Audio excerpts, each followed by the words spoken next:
the Dean Vaughn Music podcast show here in Las Vegas, Nevada. How's everyone doing tonight?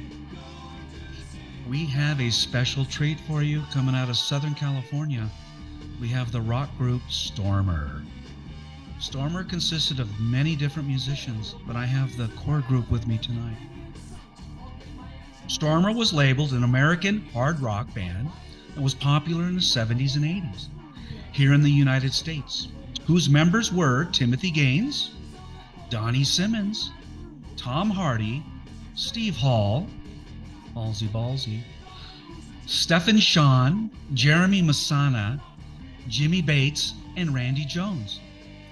Tonight in our Las Vegas studios here in Las Vegas, Nevada, we have lead vocalist Tom Hardy, drummer Stephen Hall, Halsey, bassist Jeremy Masana, Jeremy Mysterious. And also joining us tonight is Mr. Timothy Gaines, who also played bass for Stormer and later became the bassist for Stryper. I'd like to bring in the band now. We got them all together tonight to give you a special treat, and I hope you enjoy it. Welcome, Stormer.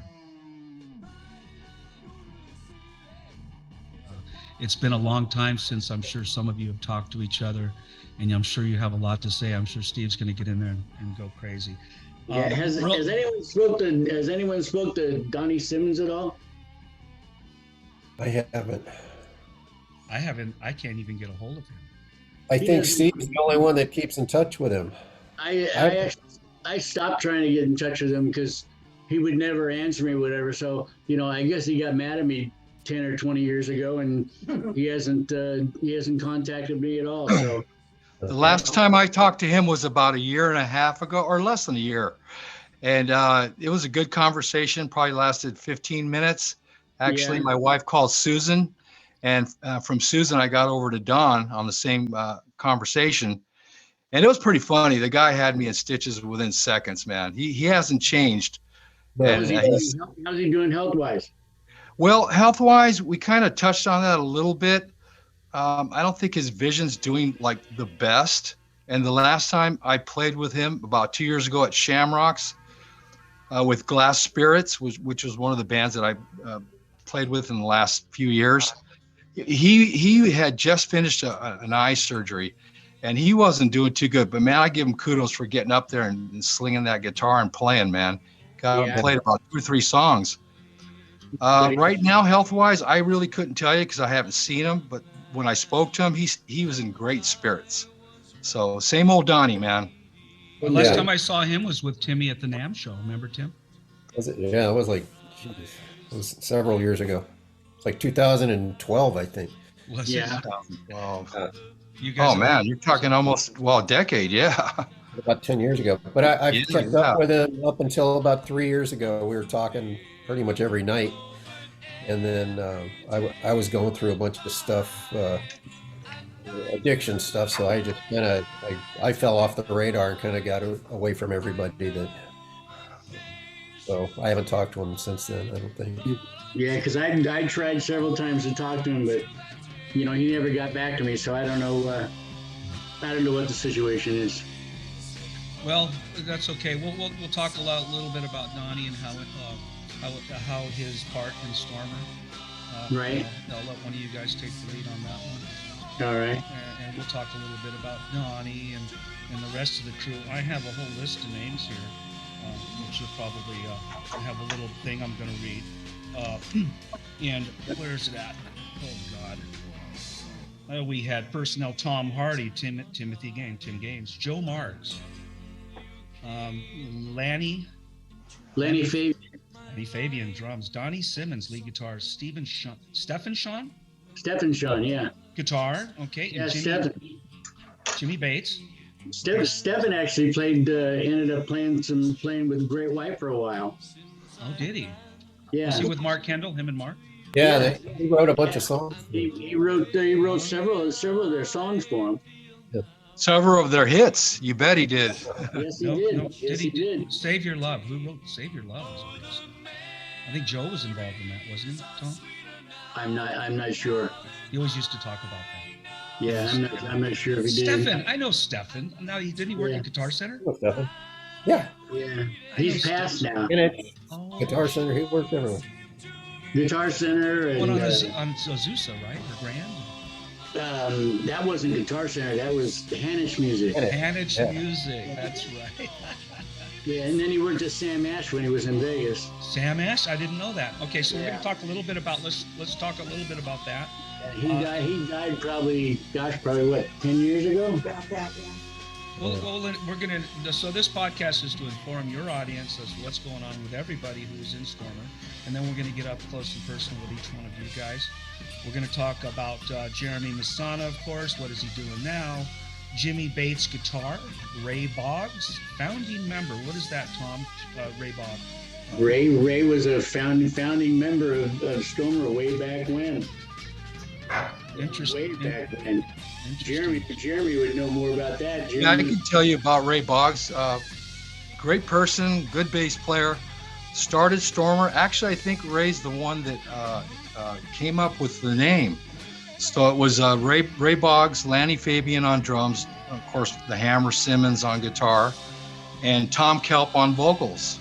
That was the first Stormer that I remember. Yeah. Did you say Tom Kelp? Yeah. Tom Kelp. Yes, Tom Kelp. So Lanny was on drum, the first yes. drummer. Yeah, Lanny Fabian. He was the last. I don't know where he is these days, but yeah, good drummer. He was the drummer. And he was on the last go around. Wow. Well, what was he, Tom? Oh, okay. Okay, and then we had a Dave Herchuk.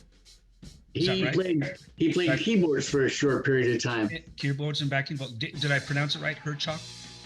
Yes. Okay, so Dave and Thomas James Keel, original lead singer. Thomas James. Do you recognize that name, Tom? No. That doesn't ring a bell here. I wonder if that's a typo. Holy shit! Let me scratch that one off. Thomas James. Okay. And Josh and Stephen Hall Jr., sons of Stormer drummer Stephen Hall, have credited their father for being a major influence in their musical career. Josh and Stephen in both popular award-winning bands 3 Strikes and 7-4. Is that correct? Yeah, that's Steve's son's bands. Okay. Well, we'll touch on that maybe. Gaines, of course, we always talk about Timothy Gaines. He's the big celebrity in the room today. I'm not. I came in on everybody's coattails. I was like. You've got a long history too, Tim. Remember White Lace and. Yeah, my history is later on, but I mean, when I joined the band, it was such a. I mean, I was a kid. I was 18 years old. And I don't know why you left, Jeremy. I don't know the story behind all that, but it was like. Well, yeah, I got the story on it, but whether anybody wants to hear it or not.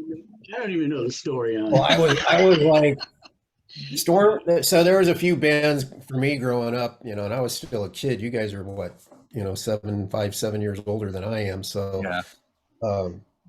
It was like Stormer. There was Stormer and Smile were like the bands that I really looked up to, and you, Jeremy, you were like a bass hero for me, like growing up. Oh man, thank you. Smile, Dave Grammer's also. So you two guys, I would go and see you guys playing all the time. Yeah, me too. Me and Timmy are about the same age, so. Well, Timmy, that's the nicest thing nobody's ever said to me, so I appreciate that. Yeah, no, you were like a bass idol. So when I got, you guys asked me to get in the band, I was just like, oh my gosh, That's a huge compliment, Jeremy. So, yeah, definitely. I appreciate that, Tim. Shoes to fill. I was learning all your parts, trying to learn, trying to do justice to them, but you were the one. Well, let me return that compliment, because you filled in rather greatly, did a wonderful job. I heard nothing but great things back as far as the feedback from the guys. And I'm not too sure why you left, but I guess for all the right reasons, it ended up being a beneficial move for you in your career, obviously. So, kudos to you, man. You're a phenomenal bass player. You hold it down really solid. So Oh hell yeah! When he was in No Stranger, man, that was some awesome times, right, Tom? Yeah. Oh yeah, that was awesome. Timmy had the time of his life in No Stranger. I feel. All right, Tim. Yeah. And Tim is a great singer, by the way. I don't care if What? Tim is a. Who great knew singer. that? Nobody knows that, but I know. I don't know that. He's a good singer. Huh? Wow. and he's a songwriter and a piano player. Yes. Nice. Nice. More. I haven't played piano. You know what I'm doing now? I'm playing guitar. I haven't picked up a bass.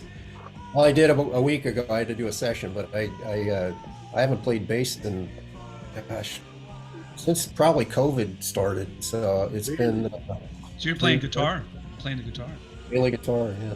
That's awesome, man. Well, you've always been a guitar player, but I think we're all picking up the guitar. I was talking to Tom the other day. We had like a little session, and he's got all these nice guitars, and he's picking up the guitar. Tom, me, you, probably everybody else, because we're all independent now. We're in our studios, and we're like, where's my guitar player? And we're the guitar, we're the guitar player. You know, we're doing the guitar parts, so we're getting damn good at it. I know you guys are, because exactly. We all get to be drums, bass, guitar, vocals, keyboards, everything all in one. Yeah. But there's nothing wrong with that, because our songwriting improves, our creativity improves, and we have to get to be more of us. Hey Jeremy, you never you were already gone when we went to the morgue, weren't you? I was around initially in the beginning. I think 6 months when Jimmy Bates left or whatever happened there. I was in Stormer with Stefan, you, Steven, and everybody, Don, for about 6 months. And so I spent a few months there at the morgue, but not like you guys. You guys were there a long time afterwards. So well, I ended up living there. You ended up living there. What? Donny lived there, yeah. Yeah, Donny lived there. Yeah. Why doesn't that not surprise me? It was a pretty wild place, that's for sure. Yeah, well, some stories I've heard, man. You bet it was. What about you, Timmy? You probably got some stories from that place. Yeah, well, probably best left unsaid. Okay, we won't open that can of worms. The morgue is like Las Vegas. What happens there stays there. Well, I'll tell you, when Ballsy gets here, we're going to hear some stuff about the morgue, probably. If he ever gets there, I don't know. Ballsy, he's probably in the shower. He's at home, and he'll be chiming in. I hope so, anyway. He's primping. He's primping. This is going to be heard when it goes out live. It's heard in every country. So if you have a fan in Japan and they know what time it is, they're going to chime in and talk to you. Well, that's awesome. Better call that guy. That's what I love about it. Yeah. YouTube is the king, man. The YouTube, and then that simultaneously, this will be released to 40 different streaming channels on the internet, including Spotify, iHeartRadio, Pandora, whoever does podcasts. And then the audio version goes out as well. So you're going to have 40 streaming sites. YouTube is the premier. So I launched that an hour prior to our live session. And by the time it gets out there, the timing, it's out there. Well, what about Germany, Dean? Because I know there's a couple of fans of the Bates lineup, Stormer in Germany, through a friend of mine. Germany's getting it as well. Germany as well. Oh, fantastic! Oh yeah, I got people chiming in from Germany. In fact, nice. When I look at my stats, I'm in 16 countries. So Bangladesh, Bangladesh, India. Timmy knows. He all these countries are watching. That's great. Congratulations, man. That's wonderful. That's what I love about the internet, man. We can reach a lot of people real quick. And that's why I think we don't even realize, somebody's listening to us on the other side of the world going, man, I love that band. They want to talk to you. So I'm making it available so people can talk to you if they have a question. And that's why I call it. Because a lot of these places, like South America and India, for instance, there's people that are getting it. They're all into old Hollywood, the music scene from the 80s and the 70s, and it's like, so they're looking up these bands like Stormer and right, but it's all young kids. Yeah, it's like 18, 19, 20-year-old kids that are all into this old nostalgia. There's a whole new generation out there that still loves rock and roll. American music. Everyone loves American music around the world. Isn't that great? It's more popular now than it was back then. Yeah. That's Yeah. great. But so, and so while we're waiting for Steve, I'm going to ask some questions on just in case he doesn't make it in right away. I'm gonna start with Tom Hardy, and I just want to find out what Tom's up to and what he's got going on, and I'm going to back up a little bit, Tom, about early days in Stormer, blah blah blah, and then we're going to go right into what are you doing now. Well, right now I'm living in Iowa, if you can believe it, Mm-hmm. and left Las Vegas after 20 some odd years, and right now I'm actually finishing up. Probably got one or two more songs I want to finish up, and then I'm going to be releasing that on the internet and also CD as well. Are you doing all the music yourself, Tom? And doing all the music, all the vocals, doing everything myself. Okay. And I think I've got 10 or 11 finished already, and I just want to do another one or two, and then I'd love to go play, but I don't have anybody to play with outside. I'd love to see. I'd love to get. I know. Hey, we could all get our instruments and play right now. Have you done that? Has anyone done that, Tim? Have you done that yet? Where everyone's broke out instruments and played live? I haven't. I got a guitar right here. We could just, Ever since I saw Sammy Hagar and Van Halen do it, I've been wanting to do it. I want everyone to break out their instruments. That would be so fun. Yes. Real quick, I'm going to come back to you, Tom. So, Jeremy, what the heck are you doing now? What's going on? Well, actually, right now, nothing. In the last 10 years, I played with about 5 different groups. The most recent is a band called Roadwork, and that was just a cover band, with a good friend of mine. I think Andy. Yeah.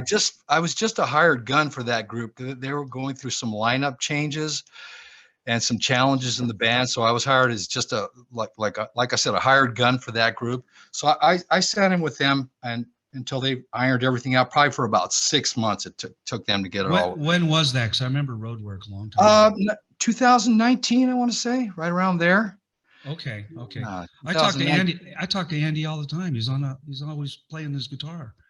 Yeah. Oh yeah. He's a busy cat, man. He's all over the map too. They go out to Arizona. Yeah. And they're all over the place playing, of course they're doing their covers, a lot of Judas Priest, STP, and Van Halen and some more Van Halen. Why is he selling all of his guitars? He's selling what? Bitchy guitars, man. I don't know. I'm getting ready to buy one too, man. Just to buy it. They're out there, Tom, man. Break out the checkbook, Tom. He's selling all his bitchy guitars. Go ahead. Well, I'm going to come back. So, Tim. No, I was just saying, and before that, I was playing with a dear friend of mine, Abe, and Joanna Glass in an all-original group called Glass Spirits. Okay. And that lasted a short while because, the commute was long for me. And various other bands that I played with. Our old first singer in Stormer, Randy Jones. I was in a group called Alien Angel with him for a while. And that was a cover band too, But before that, it was Tracy G, the ex Ronnie James Dio guitarist. Okay. We had an all original group going there. So Tracy G. Now is that Tracy Guns? No, Tracy Grahava. He's the ex guitar player for Ronnie James Dio. He did like 3 world tours with him. He played with Ronnie James Dio for about 6 years. Oh, so we had about a 2-year thing going where we were just strictly doing all originals, and it was a great group. But, I was working at the time and it just took up too much of my time and I was getting ready to retire. So I kind of had to back off on that, a little bit. And he's still out there doing it. And do you miss it? Absolutely miss it. Yeah, I miss it too. I miss the stage. And real quick, I'm going to jump over to Tim. Tim, I know you've had some big changes going on in the last few years. You've become a pastor now. And just give me a real quick, brief overview of what's going on with your life. Well, it's, last 6 or 7 months now, I've been a associate pastor at a church up in Prescott, Arizona, Prescott Valley. Nice. I still play a little bit. I don't play too much. I'm like I said earlier, I switched to guitar and just enjoying that. And prior to COVID, I was working with Alden Nova. He's great. We were going to do tours, and then COVID came, and then everything just kind of fell apart. And so How long were you with Aldenova? I forgot. about a year and a half. Okay. And you did an album with him? Did you do an album? I did. I'm on his last album that he just put out. I did one song. You still working with him? Still working with Alden? I just recorded with him last week actually. So Cool. I Right. had to break out the bass, and it was kind of hard to. I haven't played in a while, so I was like, it was So you're still playing the bass. You're still active. You're still I still recording. play. You're a pastor. You're a pastor at your church. Yeah, and that's really, I don't really want to go on the road anymore. I don't have Sure. any interest in it. Are you still know, talking to Stryper at all? Do you have any I communication? haven't talked to those guys in it's going on 7 years now. So Okay. Yeah. we didn't part very well. It was kind of a bad departure, and so we Bad, just bad juju. Yeah, we I talked a little bit went about their that. way, went their way. Huh? Some bad juju, a little bit. Yeah. But man, you were so people miss you in Stryper. I see comments all the time, man. And without Yeah, you, we had a great fan base. They still follow me, and a lot of the kids are kids. They're all old now. They were kids back in the day. My wife, I married, so my wife was a fan, and she was 14 at the time, and now it's like we're 10 years apart. So, but and you talked about when you met Brandy. You got off the bus, or she got off the bus, and that story you told me. I met her. I met my wife. Yeah, I met her in Kansas City, Missouri. We were playing a real dive bar there, and our bus had broken down. Yeah. And we would have left because it was such a dive bar. I mean, everything was just, there was no sound system. The stage had a big hole in it. You'd step right in and fall through. And it was one of these places you didn't want to play. So, but our bus had broken a drive shaft. And so we sat in this parking lot all day long waiting to get the bus fixed so we could get out. And so it's coming time for the gig, and people start showing up for the meet and greets and those kinds of things. Yeah. And Randy got out of a car that had parked right next to the bus, and it was like, wow, she's just gorgeous, beautiful. And so it was the first thing I saw when. Yeah, you talked about that on that interview with you. That was a pretty funny story because you talked about how everything broke down. Yeah. So, but I mean, so anyways, we fast forward 7 years now. I'm living in Phoenix and looking to probably move again shortly up to the Prescott area because I drive back and forth. It's like an 84-mile drive every time I go up. So that's awesome. Hey, Tom, is that Dorothy I see back there? Yes. I don't think I've talked to Dorothy. Here she is. Hi, Dorothy. How did your surgery go? You just had surgery. I'm sorry, what's that? Did you just have surgery, or you broke something? For me? No, Yeah. surgery was for my son yesterday. Oh, your son. Okay. And they thought he had cancer on his vocal cords. Okay. And so it was really, really scary. And turned out God answered our prayers. And when she went to go take it out, there was nothing there to take. Good. So God is good. God is so good. And I had a ton of prayer warriors out there just praying for him. So prayer works. It was great. All of our prayers are answered then. Thank you. Yeah. That's awesome. Absolutely. Real quick, And Tom thank you or guys. Jeremy or Tim, do you guys have any questions for each other? And I'm gonna let you guys take it for a minute so I don't interrupt. And Too many that would be for now. It's so you guys will have a free for. I'm waiting for Steve Hall. I've got a question for Jeremy. Do you still have that bass, the P bass? Oh my God.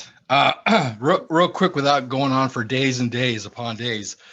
That bass is a 1966 Jazz that I bought in a pawn shop in Hollywood, and it has the lollipop keys on it. Yeah. They only made those for a couple of years. Jimmy transformed that bass with the help of Charvel. He got rid of the alder body, which weighed probably 4 or 5 pounds, and put a 7 or 8 pound piece of oak wood on that. And then he installed the Seymour Duncan 1/4 pound pickups on that oak body, and put the brass bridge on it. And that thing, that was the bottom end of Stormer. Wow. in the Oh, Bates it was a area. jazz bass originally. I thought it was a P bass. They have like a P jazz account. Well, like, yeah, it had the, and that's another thing they did. They put the P combination pickup closer to the neck, and the back one was jazz, or it might have been the other way around, but it had both, yeah. But Jimmy turned that bass into a monster, man. That bass, I still have it, awesome. and I've had offers for it. I'm talking like, big offers, and I won't let it go. I mean, there's so much history and memory for me attached to that bass. Just the fact that Jimmy, worked on it, took it in there and had all that customized work done to it. Yeah. It just, Yeah, it has dear to my heart, That's like my old my Stingray, the old white Stingray that I played in Stormer when I joined the band. I still have it. It's like my nice. my baby. I still play it every whenever I play, but it's like my bass. It's not going- Sure. I'll have to be Along very, with the other many basses that you probably got, I got another 7 or 8 with that first bass, and I had 3 or 4 before that one, but probably over 20 in my lifetime, and I've sold a lot. But yeah, that bass is something. myself for selling. I had a '65 Jazz that I sold. I traded it for a. Oh, nice. I traded it for it was early 80s or late 70s. I traded it for a Japanese BC Rich. Okay. One with a bolt on it, and I liked it because it looked cool. But but I had this jazz bass that'd be worth like 30 grand now, and I just easily, I traded it across. So, wow, that's great, Tim. That's great. But yeah, no, just to answer that question, I still have it. It's with me, man, forever. Real quick, Jeremy, what bands were you in before Stormer? Just to clarify. Lord have mercy. I started playing bass at around 11, 12. My mom was a teacher of many instruments, and a good one at that. She played flamenco acoustic, grand piano, accordion, mandolin, bass, and sang. So she taught me and my brother everything. You got a musical I was in a band called family. Society's Child. In the beginning, my brother needed a bass player. He was a keyboard player. What was your first band? First band you've ever been in? Society's Child. Okay. We were called Society's Child. Society's Child. Yeah, we were in a group with a couple of women. They were sisters. One played jazz guitar, the other one played bass. But I also substituted in the band with her. We traded off, awesome. being in the band together. So. And back to Tom Hardy. What was the first band or first project you've ever been in your life? Very first one. Very first. The very first one. It was actually called the Green Bottle Music Company. For some reason, I had I don't know why. And I was probably 13 at the time. 13 years old? Probably 13. Were you singing mostly? I was actually drumming then. Drummer. That's right. You're a drummer. That's right. Yeah, I played drums for 20 years before I even started singing. So I remember that, Tom. Yeah. Because I was actually in another band, and we needed a singer, and they wanted to know if I knew how to sing. I said, I don't know. I guess I can. So I went out and stood in front and sang, and that was good. But I mean, you and I played in No Stranger together with Timmy. That's right. Right, we had that, and then of course then I had TOD up in Vegas with David Naka. I talked to David Naka down here in Vegas. David Naka and I we had fans after Stormer, and was fans after TOD fans? No, fans was after Stormer. After Stormer, okay. Yeah, and then after fans, and that went on for 5 years. After fans, then No Stranger. Okay. About, and that went on for forever. I got a question about, speaking of No Stranger, and I got a message from a friend of mine, and Timmy Hagman. Now, did he play bass on? Did he play bass on that first recording? When you guys did the song, the song we did. Here I am again. Here I am again. Because we spent what almost. He played on that. He played on the original tape. Yeah, it was done up in up Sierra Madre, I believe. It was Okay. recorded. Yeah, I believe Timmy Hagman did play on that version. Because he chimed in and told me, "Hey, man, that's me playing." I go, "Wow, I don't know what recording Tom gave me." Yeah, It sounded so good. I thought it was the one we did out in L.A. Timmy Hagman, he's a good guy. I'm yeah. glad he's still around doing it. Oh, he's doing great. He's got a He's beautiful, a very, very nice guy. he's very got a nice beautiful, guy. beautiful house up there in the high desert. He came over to the house a few times. We had some beers and jammed together. Yeah, he's still doing it, man. I remember going to Rancho Cucamonga and Timmy's first house in Stryper. He got when he was that Rancho Cucamonga or was it? Yeah. I thought it was. Yeah. I remember trying to get an investor. There was some guy. He might have been a shady character, but he had some money. We were trying to get some money into the band, and I remember this guy coming over, and we were all trying to have a meeting with. You remember any of that? Yeah. Okay. Yeah. I remember. But we had a lot of shady people. A lot of shady people tried to get involved with Stormer. Yeah. Nature of the beast. Yeah. You had a long lineup in Stormer. I read off the personnel list, and I don't know how accurate. And I came back to Wikipedia. I always go there for reference, and it's not always accurate. Like Timmy said, I don't even know who wrote my Wikipedia page. No kidding. Yeah, it could be anybody. It could be anything. But I still haven't written a Wikipedia. I'm just like. I've never written anything on Wikipedia, and I got stuff on Wikipedia. I didn't write it. Yeah. But I wanted to go to a reference. As far as Stormer and stuff like that. You guys have done so much as individual artists. It was very hard for me to do research on. I would be here for 4 hours talking about all of your careers. So I'm trying to consolidate this podcast so everyone can kind of know what you're doing now and kind of summarize. This is really a summary. And Tom, real quick, I got to talk to you the other day. You've become quite the guitar collector lately. and I don't know. You can break out a couple of those hot guitars you just bought. But hey, is that your guitar back there? Which one? This one in the back? Yeah. That's actually one that I made. No shit. Yeah, That's yeah. cool. I've got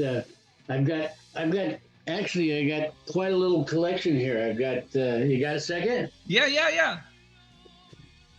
I've got this one here. I got more than a second. You're in front of me on camera, so I'm not gonna waste this. Whoa, check it out. Yeah, I got this one. Nice. Wow. What is that? Is that a Gibson or was that Les Paul? What is That's actually a Harley Benton. No kidding. And then you have more guitars than the last time I saw you. I'll show you a couple of them. And you have your keyboards there. Awesome. Yeah. Do you still have a piano, like an acoustic? Have it downstairs. I knew you would still have an acoustic somewhere. I got this one. Whoa, I love the color. Yeah, that's my. Does that have strings on it? Huh? I can't see any strings on it. They're so. Well, yeah. Okay, cool. Oh, that's pitching, man. That's my. Is that a maple? Is that a maple neck? Yes. That is badass. Show you a couple other ones. Long as I got you here. Have you always been a guitar player since the very beginning, Tom? No. I mean, I know Joe was kind of your right-hand man when we were in No Stranger. I just decided to start playing and teach myself so I could, so I could continue to write music and not, have to depend on anybody. You know what I mean? I know exactly what you mean. I've been doing the same thing. Whoa! Now that's a Gibson. I like that neck. Hollow body. Is that a hollow body? Look at that neck. Are you kidding me? Did you have to sell a couple cars for that one? That is badass, man. So I kind of overdid it when I first started collecting. When I first started, doing them because I like that, so I wanted to buy it. Oh, I like that, so I wanted to buy it. I think I got one or two others here. Oh, this one you like. It sounds to me like you got a little obsessed and got the best damn guitars you could find. It cost me a small fortune. Oh my God! I recognize that. The Brian May. No, yeah, that is awesome, bro. Is that a collector's edition, or do they sell that to the public? Oh, they sell it to the public. Yeah. Okay. You can buy them. You didn't take Brian May down in a back alley somewhere? No.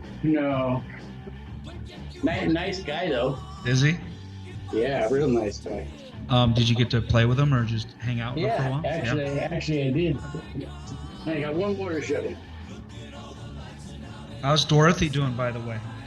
She's fine. She had to take her son, and then I got this one. Ooh, that's pretty. It's my little. What is that? It's my little go-to. Let me see the head real quick. The headstock. What does that say? It's a Harley Benton as well. Harley Benton. Okay. Yeah. That is badass. Yeah, Wow. they've come a long way. They've come a long way with their guitars. They really actually started making a really good product for. What kind of wood do they use on that particular guitar? That's That brand? rosewood. Okay. That's pretty cool. So what else you been doing, brother? Oh, just everything. Writing songs still. I had to do the same thing. You know, I don't have the guitar player in my back pocket anymore. Right. So I am learning to play the guitar better. Of course, Right. I've always played, but I've never considered myself good.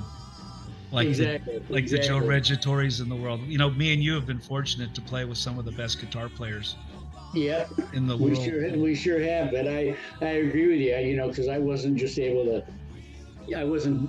I never learned it in the beginning, so I didn't just pick it up and hey, I can play. You know.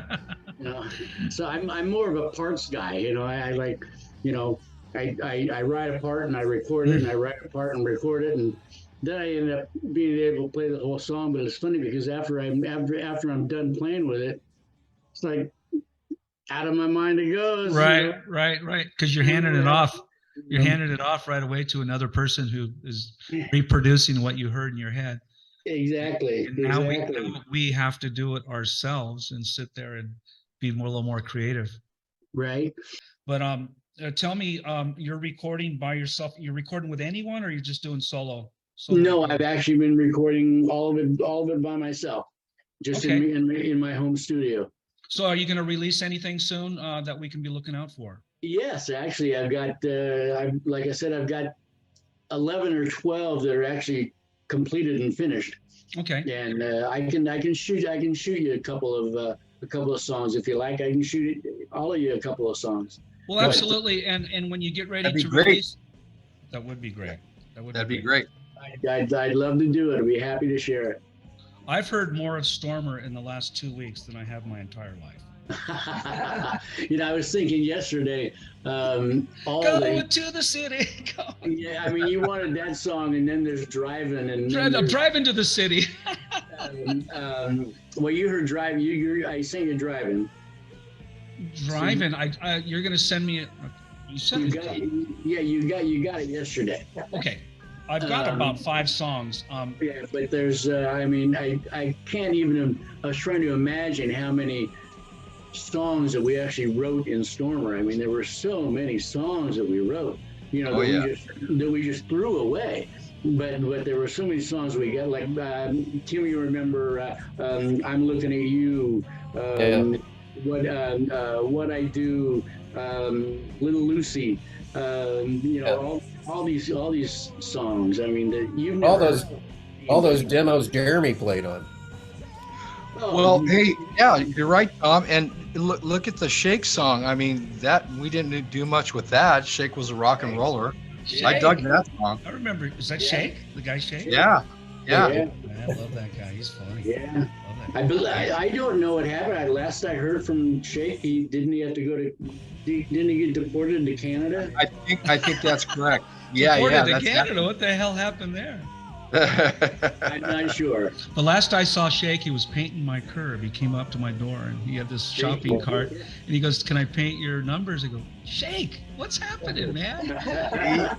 Hey, he's got to eat, Dean. He's got to eat. I know, but it was awesome. And I used to hang out at Bob Bayless Guitar Works, and Bob taught me how to play keyboards. He was my organ piano teacher.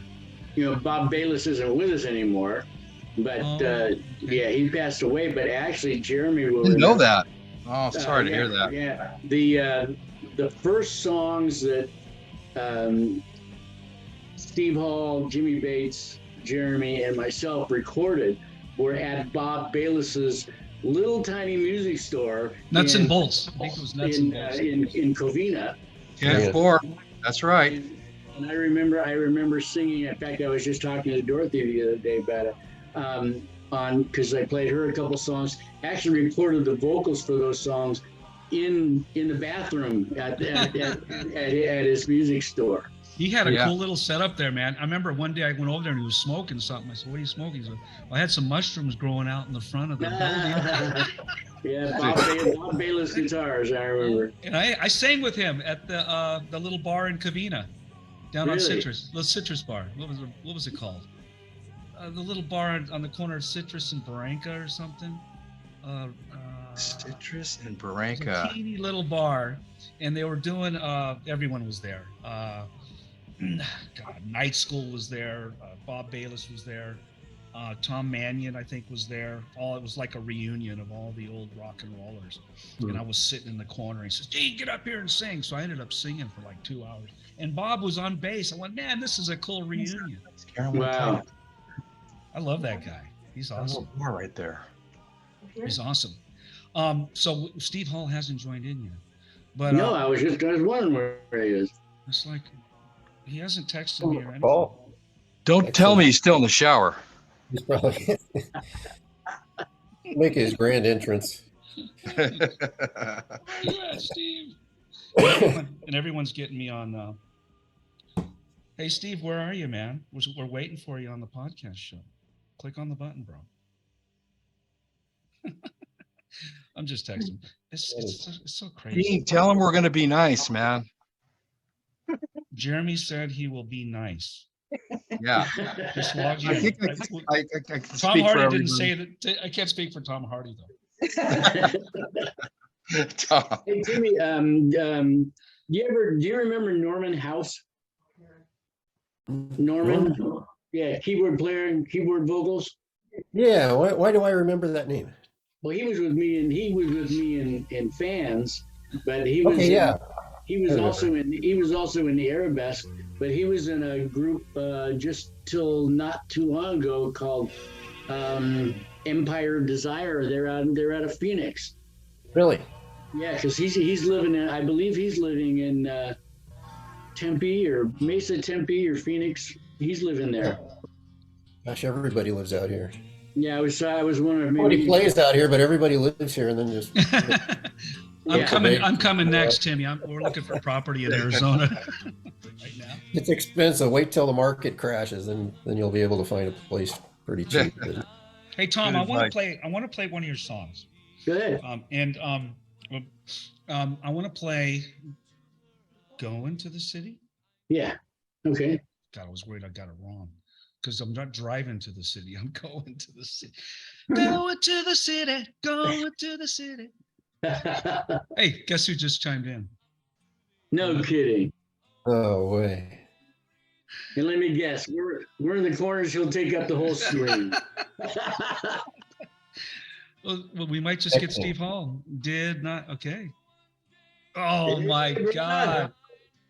What's Steve. up? Hey. Turn your phone sideways. Get a big screen out there. See if that works. There you go. There you go. All right.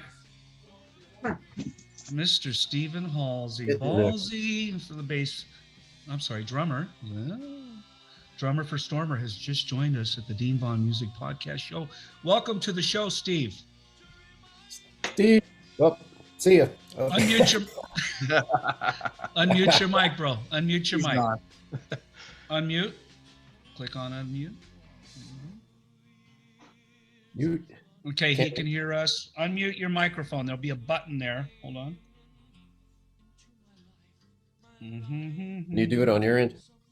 I'm trying. Yeah. I'm trying. Hold on. Put in window, remove report. Connecting to audio, I see. Hey, Stephen. Ask to unmute. Hold on a second. Here it comes. I don't know why the internet's a little slow on that. Hey, Missionary. There he is. Give me a count. Give me a count. Say something. Hey, hello, everybody. Hi, Tim Boy. There you are. Hey. What's up, Hey. Stevie? Good Turn to your see phone. y'all. Try turning your phone sideways. See if you get a bigger screen. I don't want to see me. Can you still see There you yourself? go. Can you Yeah. still? Okay, good. You're in. You're in. You sound good. You look good. Say hi to the guys. Hi, Tim Boy. Steve, how are you, brother? Good, brother. Hi, Mysterious. What's happening, brother? What's happening? Hey, Tom. Hey, bud. Good to see y'all. And we have Tim. Halsey. Can you see every one of us? Yeah. You see Timothy Gaines over there hiding out in the corner? Kind of There he is. So what you been up to, Steve? Did you have a long shower? What happened over there? Just- We've been all just sitting been waiting busy. for you. Sorry, man. You know why. You look good, brother. You look good. Yeah, sure. We don't be modest. It's the Dean Liar. Fun News. You can say anything you want on this show. Smoke a doob. I don't care what you do right You get the F word? now. You say F word? We're Get ready. we're being heard in over 16 countries. I was just about ready to play one of the songs that you guys had recorded, "Going to the City." Yeah. And so thank you for joining the show. And I am going to play that song right now on YouTube. Cool. Got it. Okay, so we're going to let it spin right about now. Let it fly, man.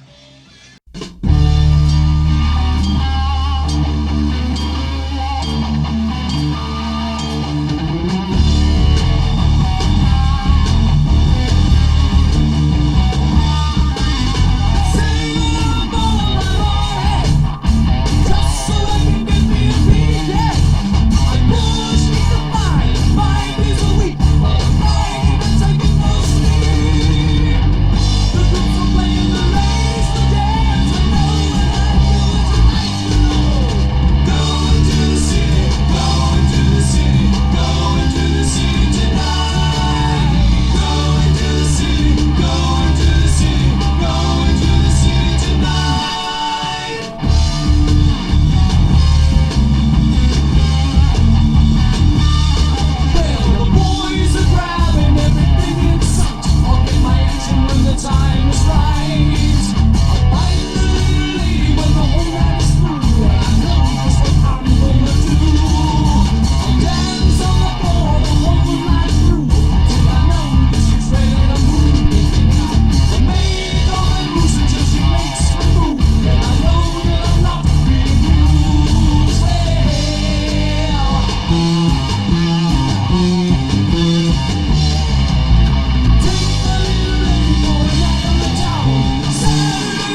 Okay, coming back to the show. That was Go great. into the who was in on that Tom Hardy? Who was in on that song? Tom, go into That the was Steve and Jeremy and Jimmy and myself.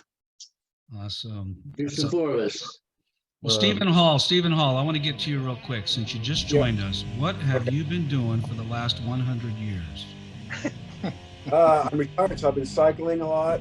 Not a whole lot of anything really. Just that and just hanging out a little bit and whatever I want. That's freaking out. You still playing the good old drums?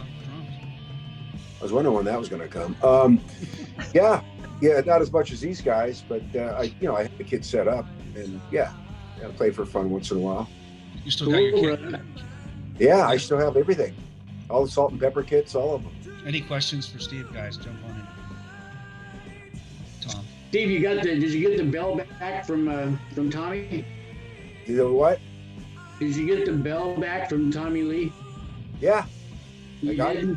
I got Okay. it from Clyde. Clyde got it back to me. Oh, good. Yeah.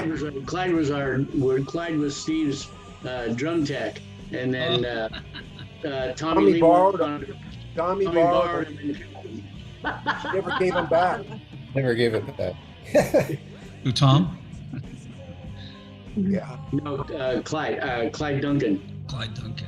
Yeah, he was Steve's drum tech. Steve, what bands were you in? Let's go back to the very beginning.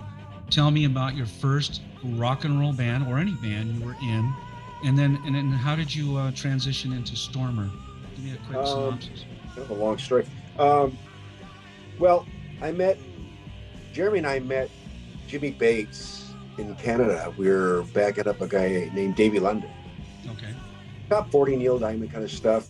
He kind of went through Stormer, kind of dissected us, bullied Donny out first, and then we ended up being his backup band, and we traveled, Hawaii, Canada, all over the place with him. And we were hating life, really. I mean, the music really, really got to us. So, but we'd be able to do some sets, a couple sets before he came out. And then we got too heavy, and they were going to throw him out of the club if we, because we're playing Zeppelin and everything else. But Cool. Long story short, got to know him, and he said that he lived in Ontario. He'd like to start something when we get back. Right. So he and I left. Jeremy stayed, I think, but I'm getting ahead of myself. So before that, we were in a band called Cookin' Okay. with Donny Simmons, Jeremy, Dennis Alvarez, and I. Great band. I mean, this band was really great for our age anyway, Right. And then after that, for a while, we broke up twice and went back together, and then then a band called Argus. I think, Jeremy, you and I were in that band, right? Yeah, that's correct. Argus, yeah. With Stan. That was probably the funnest band in the world because we had John Great Rock. band. John Rockland was a guitar player. Donnie was a guitar player. Stan Phipps. Yep, Stan Phipps. And God that rest band- his soul, no longer with us, but yeah. Yeah, we didn't give a shit much. It was just a fun band. It was like the funnest band we were ever in. But anyway, long story short, I think Donnie, moving on, Donnie and Ray Boggs, who's actually the founding member of Stormer, Right. had a band called Stormer. And but they're all top 40, So when Jimmy and I got back, we started jamming with bass players. And anyway, Jeremy was still with the thought in mind that when Jeremy comes back, he's joining the band no matter who the bass player was. So it's kind of felt right for the guy, He's Right. always going to temporary. But anyway, Absolutely. a guy named Jeff Newell was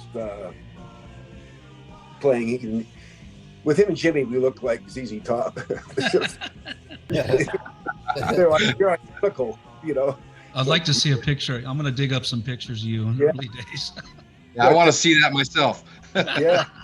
So anyway, long story short, I got a call from Ray Boggs, and he says, "Hey, I got these Stormer gigs, and I heard you brought back a killer guitar player."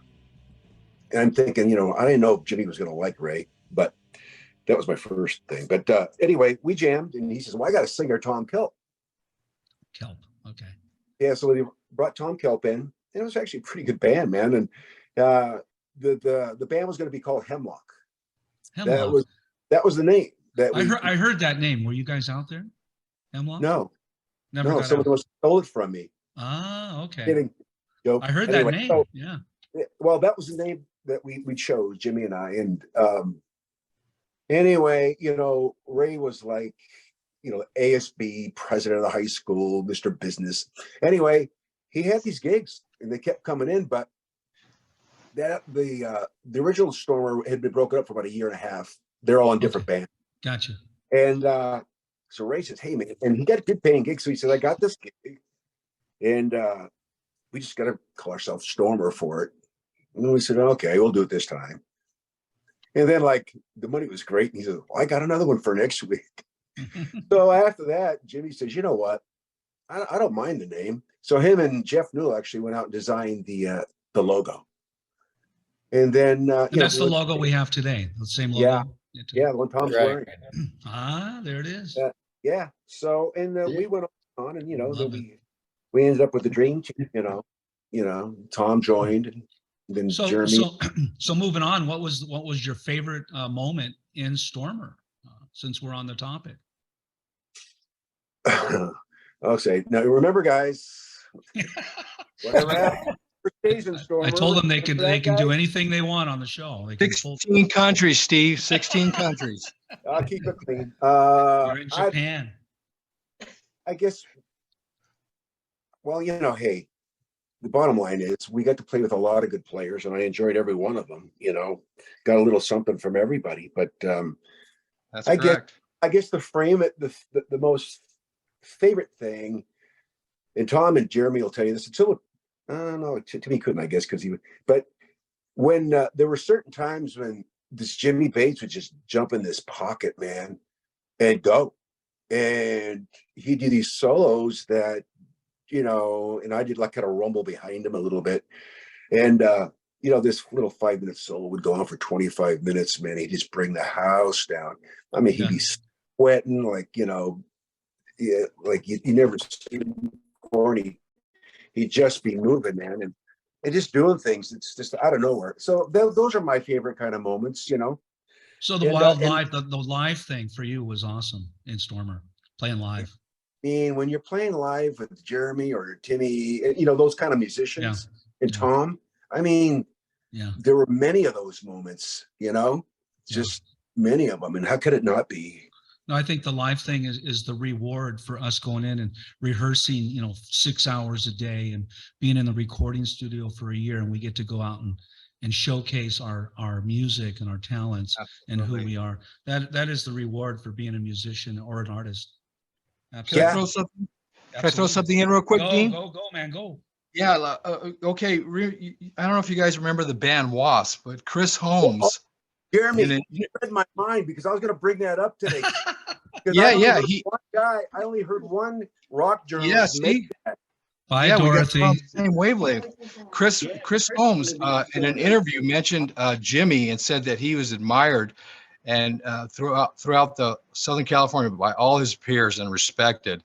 In an interview, he credits Jimmy with being just legendary amongst the guitar players in Southern California. There's many, not to mention Jimmy. There's Eddie. There's Randy Rhodes, George Lynch. All these cats just dug Jimmy to death, man. You got to vision. They're up to be at NAMM show, They're not there for me. All I do is talk about Jimmy. I start to run from him now. Steve, what? Can I say something? Yeah. Done, Jeremy? Jeremy. Go ahead, Steve. Jeremy, did I chase him away? Were you done? No, I'm here. Okay. Yeah. Go ahead. Hey, Tom, I have a question for you, Tom. Yes, sir. Okay, he's listening. Go. Nobody really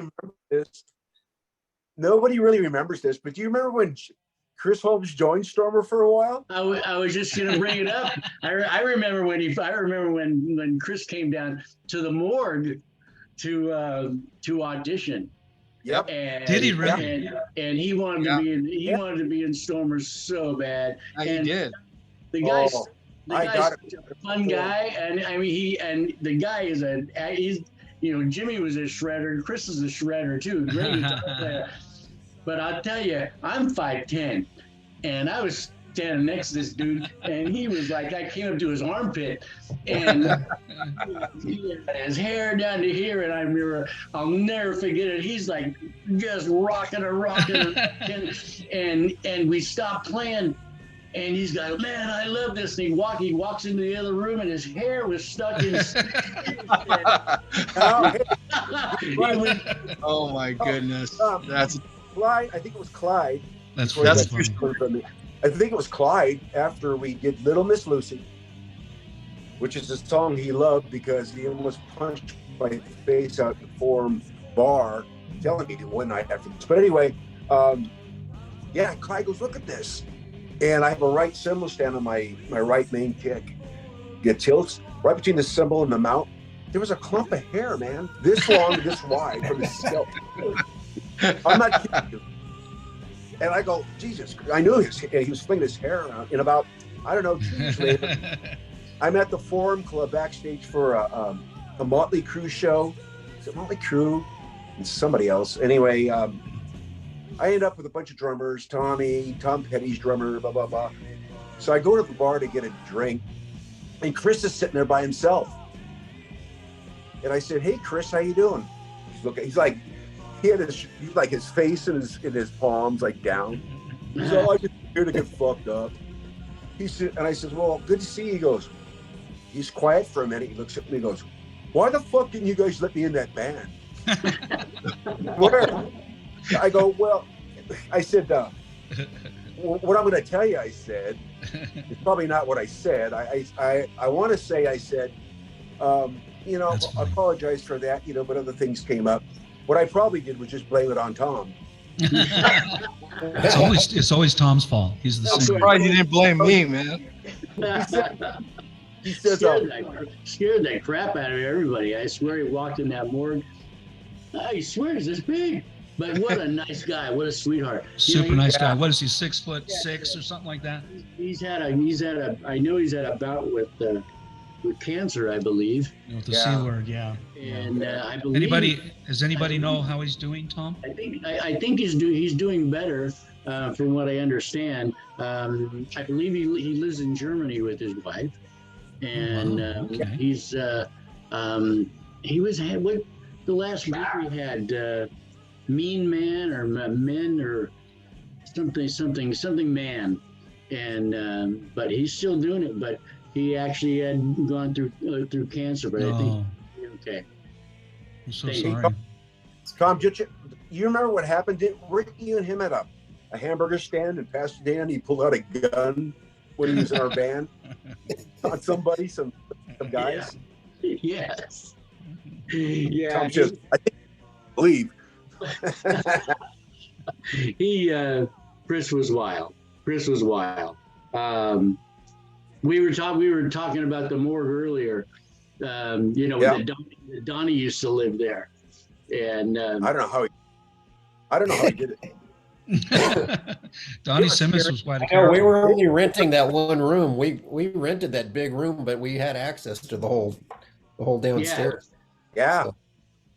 I've only been to the morgue a couple times for one of your parties, Tom, when Stormer was playing. I mean, I didn't know there was all those bedrooms. It was like, and then we'd hire other bands to play. Yeah. At our parties, which was great. Yeah, that's right. I remember. We make a lot of money, but we scare the hell out of people, man, because we knew all the private rooms were and everything. Wasn't that next to the Shangri-La? Wasn't there a strip club there? That was in Covina. Okay, but that was in Covina, right?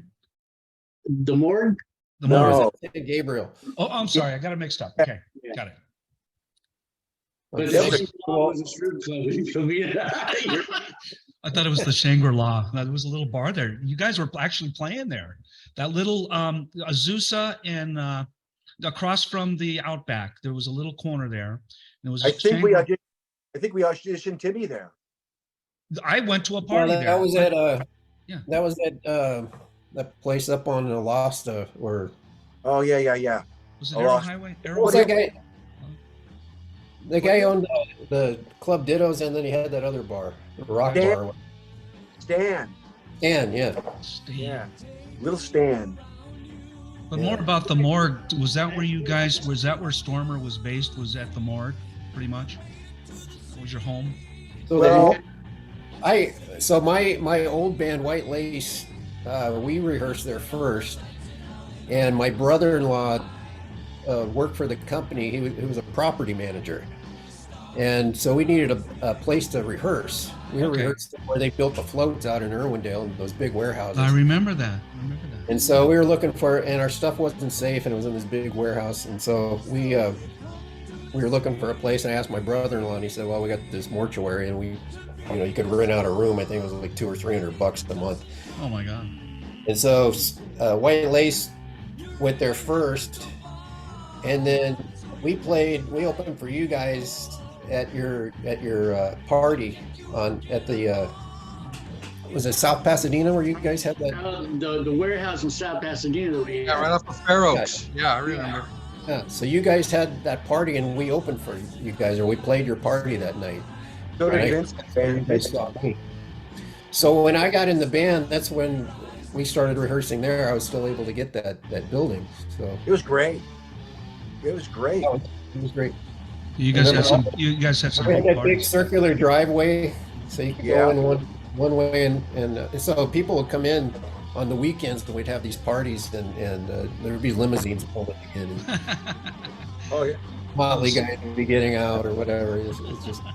I think up one night. Pick up flyers, and Glenn Hughes was there partying with Donny. Yeah. Right. Did you know that? They still had the embalming tables in there. Oh, yeah. Oh my God! Can you imagine? Wow. It was a great place. Donny. My only experience with Donny was waking up in an empty apartment or where he was living somewhere, and that was the last time I ever saw Donny Simmons. And I don't know what happened. We had a long party, and I woke up, and I was on this floor, and he had no furniture. And here comes Donny. Probably Rolling Heights, yeah. It was Rolling Heights. It was. But man, Rolling Heights. I was doing pretty good myself. I was having some good. Him time. and Mike Amato lived there. There was no Mike furniture. That's right. There was a beanbag chair. There was a beanbag chair, and there was a stereo, a turntable, and all of it. That's all there was. That's all there was. And that was it. Yeah. That was it. No, and a Ludwig Tom Waters used to sleep on the beanbag chair. Oh, Wow. It was full of cockroaches, so we'd go there at night, and Tom would be asleep on the floor on the beanbag chair. There'd be cockroaches like crawling all over the place. Tom Waters, what a character, man. Yeah. No, Tom Waters. Claire, who is Tom Waters? he was a hang around, but Okay. he was a character. He was like another Shake. Other Shake. Oh, yeah. yeah. You guys were Yeah. ahead of me. Probably 7-8 years ahead of me, and already doing it in the big scene. Stormer, Smile, Yankee Rose. Remember Bluebeard? Yesterday and Today. Siddhartha, Six Pack. Siddhartha. Yeah. Yeah. Six Pack. All Night those bands, School, yeah. Six Pack. Oh yeah. And you guys Quiet were right Riot. there. Huh? Quiet Riot? Quiet Riot, a la carte. This was before Yeah. the Mötley Crües and the Poisons and all these guys came about, right? You guys were ahead of the game. You guys you were headlining all the biggest clubs in LA. You were headlining every small club, Glendora. Remember a place on Alasta? You had Rock Palace, Rock City. Rock City. That's Yeah, right. there you go, Steve. Rock City. What sound? Starwood? Good Yeah. sound. Yep. You guys play Kazari. Kazari, of course. Yeah. Starwood. Did you play the Starwood or Wood Sound? Yeah, a bunch of times. Oh man, Dean, Yeah. you got to hear Steve. Why don't you tell him the story about when you dove off the stage? I was just gonna say. Steve, Well, can you tell me that story, Steve? Okay, so this happened a couple of times, but I think the time he's referring to is we're playing, and we had met the Knack, at the 900 building across a few of us before we, I don't know if it was that same night or what, but we kind of did our typical, come in, take charge, and take over the party. But anyway, we didn't get along right off the bat, and for some reason this guitar player, bass player, whatever, was just not a very nice guy to us. But anyway, we're playing, we're full bore going, man. We're hitting it hard, and Jimmy's doing a solo, and I see this guy and a couple of his people. First, he started off throwing ice cubes down at Jimmy's feet. Oh no. And so I keep you know, when you want a roadie, they're never around. When you don't need them, they're like right. I know that story. I know that story. I'm screaming. I'm just going. Finally, he's got his head in the air, and now he's pouring water under his feet. So I threw a drumstick at him, bounced off the stage and flew by his head. Didn't get his attention. So then he got me. I flew onto him, and I think what happened, we wrestled around a little bit, and all kinds of people got involved. And I ended up, they had from the stage floor, they had a railing where there was seating, just big enough for this guy's head to fit. And I didn't do it intentionally, just how he landed. So they broke it all up. I jumped back up there, I did the roll, we came out and finished the song. And they were down there, moved these bars because half his shoulder and his head was stuck between the jail. They took him out, yeah. And the other time, my family got in a fight watching us, and that was And this was was this the Starwood, you said? Yeah. You know, it's funny because I heard another story with Mötley Crüe when they first played the Starwood. It was a big blowout. What's up with that place? Everybody got in a fight. I think Vince Neil jumped off the stage and they all had a big fight up at one of their first shows. It was a great place to play, that's for sure. Reminds me of the old country bars with the cage and everyone starts throwing beer bottles at you. Oh yeah, Blues Brothers. You guys were known as being a pretty rowdy rock band, if I recall.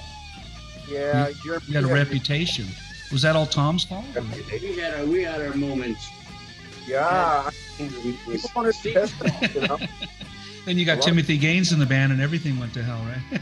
I mean, people were scared of us. I mean, being in a Stormer is like being in a gang. You know, all for one for all, and nobody messed with us, including our road crew. Remember when my bass got stolen? Oh no! Somebody walked into the morgue and stole my bass right out of the practice room, and the guys that lived next door saw this guy walk out of the place with my bass, so we all kind of knew this guy had been hanging around for a little bit. But so we all kind of put the word out that, you know, we knew who took it, and the guy was so scared, you know, he didn't know what to do with it, so he brought it back. You know,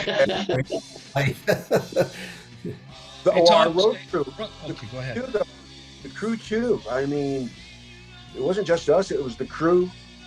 Yeah. I mean, I remember playing a party in Pomona for the Outlaw Club, the Renegades, and they paid us a lot of money because we played Walter Shitty's. And Walter Schmitty's. So, Walter Schmitty's. So here comes Jeremy. He taps me on the shoulder. He goes, "Come on, I'm going to beat this guy up." He just told me at the egg. I go, "Where we going?" Freaking rowdy, man. Jimmy, what's going on? Where the fuck you going? I go, "Hold on, we'll be right back." Jeremy, we get up there. And Jeremy is toe-to-toe with the largest of all the Renegades. And they're going at it. And all of a sudden, I'm in it. So it got broken up. We got pretty banged up. We finished our set. And Jeremy is normally mellow. Jeremy, you have your 2 cents on what happened? Yeah, I'm normally mellow, but if you push the wrong buttons at the wrong time, all darkness will descend. Not to mention a few beers, you know. Hey guys, I want to play another song. Tom has sent me some songs, and I want to play "Drivin'." Is it "Drivin'"? Okay, cool. I want to play "Drivin'," and I'm going to spin that record right now, and this will be Stormer live on YouTube, and the song is called "Drivin'." Yeah, one of my favorites. Yeah.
And I'm coming back to Stormer to talk about the song Drivin'. So who was in on that, Tom? Who was in on that? Again, that was Jeremy, Jimmy, Steve, and myself. Okay. Yeah. When did you record that song? What year? We recorded that in, gosh, what was it, Steve? Probably 1982. Well, I just set the wrong map to the place, so you're asking the wrong guy. I want to say 79, 80, right around there. Yeah, I was in the band in '82, so it was way before that. Okay. Yeah, 79. I think. Probably I got into the business in 1979. 79, 80. Recorded at Claremont Sound. Yeah. The Wine Tree Studios in Claremont, right there off of Indian Hill and Bonita. I remember that. It was Village Video. I mean, a Village recording. Well, yeah, Claremont Village demos, but it was Wine Tree Studios. Was it? Right? Yeah, it's called Wine Tree. Yeah. Was that a vineyard? Didn't they have rock concerts there? Vineyards in Claremont? The Village. Oh, In the village. no, that's further out. That's further out in Chino. Gotcha. Yeah, this was actually close to Claremont College. Right, exactly, Tom. Yeah. Right on Indian Hill and Bonita by 2nd Street. And where did you record that song, Tom? Driving. At Claremont Recorders. Okay, in '79. So a professional studio, somebody's house. What did you guys do? No, at Claremont Recorders. So that was a recording studio. Yeah, Okay. yeah. Sorry. Steven, you were talking about the rough and tough and the gigs and stuff like that. Remember when we played? I mean, we actually played two. We actually played two prisons. Remember? Yes. Shit, how was that? Jeremy got girls. Doing like the Johnny Cash. We played the men's prison in Pomona, and then we did the women's prison, and I forget where that was. But those were, talk about a captive audience. Well, Yeah. we played and we learned down by the river and Them changes. Them changes. Who was in there, Jeremy? What number was in there? When we played Chino Prison, Buddy Miles was in for tax evasion. He sat right in the front row watching us play his. Buddy Miles, man. We learned the Like a song. legend. Yeah. That's right. We were going back and learned What's that the song by Johnny Cash? I think every time Prison Blues. What's that song Johnny Cash made? Pulse. We went back and so after we played his songs, he came up and sang. I played Roger, and he was a Roger sponsor, and so I let him up to play. He broke my seat with his fat ass. He remember he started smashing my cracked cymbal, and I wanted to elbow him and bust him over the head with it. I mean, but he had a ball, you know, and I got to know him. That's awesome. Well, hey, the women's prison, we had to play them in baseball. They let you guys into the women's prison? Yeah, baseball. And some of those chicks are absolutely beautiful. I heard Jeremy yelling, and we had a dressing room underground. Here we go. I heard Jeremy yelling. I wish I had a camera back then. He was in the stall trying to change, and this big bulldog held the door while these two girls were like trying to rape him. Actually trying to rape him. That is not a true story. It is a true story. And It's a little embellished, but yeah. no, well, you were He's screaming looking at like his wife. No, that didn't happen, honey. That didn't No, happen. it didn't happen. Right, Dean. I had to get roadies because this big monster of a woman was like swinging at us. True story. I remember we had to play baseball. Yeah, we had to play baseball. I remember. Real quick, hold on. I remember a show we did in Pasadena. It was actually Mötley Crüe's first show that they did. Pookies. They opened up for us at Is that Pookie's? At Pookie's, and the whole place only held maybe 200 people. I remember that place. And I can remember one thing. I can remember, you know, they didn't have dressing rooms, so they just put up this like these sheets, like 6 foot by 6 foot, and the bands Pookie's was small. the bands, and this is in the same room where you're playing. and the people are. They just put these sheets up so you can change your clothes. And I remember me and Steve and Vince and Tommy were all in this little 6x6 square made up room, and we've all got our Aquanet. It's like you're playing wars, and you just see this don't light a match. Don't light a match in there. Oh God, it was crazy. But Stormer had some great times. I mean, we could talk for hours and hours and hours and hours about things that we've done. I know, but listen, we do have to wrap up pretty soon. We got some people Stormer that have was to. just a great band. It was, and I love Stormer, and I still want a T-shirt, Tom. So send me. Okay, great guy, great band, great guys, great music. Yeah. One of the best times of my life. Best times of your life. And one of the most working bands ever. Yeah. Well, you know, you have a lot of fans out there that are going to see this podcast, and they're going to chime in, and they're going to want to talk to you guys. So, Well, that would be awesome. So I hope you guys can all join us live Friday night at 7 p.m.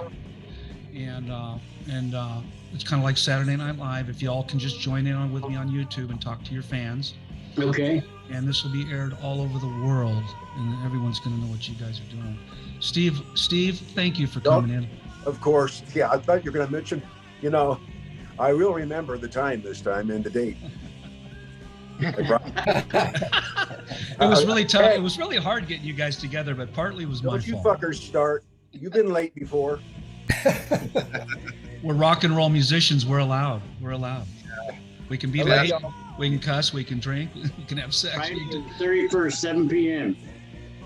Okay, but I want to thank you all for joining in, and say hi to your fans out there. And one last time, I know Timothy has some things he's got going on. Tim, you want to say anything? It's good to see you guys. And, you know, I have to say, Tom, I don't think I've seen you for a long time. It's been a while. Steve, we saw each other at NAMP a few years back. And Jeremy, I don't think I've seen you since we all did something at the Red Onion back in the 90s. Oh, yeah. My God, Red Onion, I remember. So, I mean, it's been that's so physically seeing you, you know, it's good to see everybody, and, you know, I love you guys here. Love you all. Dean, you guys family. We've been together. I sent you is that. And Tom, what do you want to say to the guys? You haven't seen them in a while. One of those pictures I sent to you was actually from that Red Onion show. Oh, okay. I'll throw that up, guys. I'm going to be throwing some pictures up during the podcast show. So I'm going to look for all your best photographs and throw you up there. I found some really good ones on Spawn. Steve playing the drums. You're endorsed by Spawn, is that right? No, my son is. Your son is endorsed by Spawn. Yeah. I thought you were. Man, that's crazy. It's nice to keep it close to the family. Of course. And Steve, what do you want to say to the guys on the exit? What do you want to say? Just, hey, you know, I love you guys. I've always, you know, we played some great music together, and I miss y'all sincerely. Yeah. And Jeremy, what do you want to say to the guys, Jeremy? What do you got? Well, love these guys like brothers, man. These memories are forever in my heart, embedded into my spirit, my soul. I'll die with these memories, and they're the greatest. These times were the best, man. And they're never going to be around again like this, man. All we can do is dwell on them and just, you know. Keep putting out, and keep putting out good music, too, because you all have your own careers now. And regardless of what you're doing, you're still musicians, and you still have an extremely valuable talent that the world still wants to hear. So keep doing what you're doing, guys. I mean, and Tom Hardy, you want to say anything to the guys on the exit? Just best time of my life was you know, during Stormer and growing up and you know, cutting my teeth and getting my feet wet and sharing a lot of life experiences with you guys, and it was just the best. I mean, you know, good and bad and indifferent. It was, I mean, we had, you know, we laughed together, we cried together, we fought together, you know, but it was the best time of my life, and you guys are just awesome. Yeah, I agree 100%. And I learned so much because, like I said earlier, I'm a few years younger. So I came into the band at 18 years old. You guys came to my high school graduation, I remember. But I mean, girls are playing. I was a kid, and I was like thrown into this, and it was like a learning experience, and it's probably the best experience of my life. So I love you guys. And you went on to do some great stuff too, Timmy. Oh, And I want to thank everyone for coming out tonight. It was an awesome show.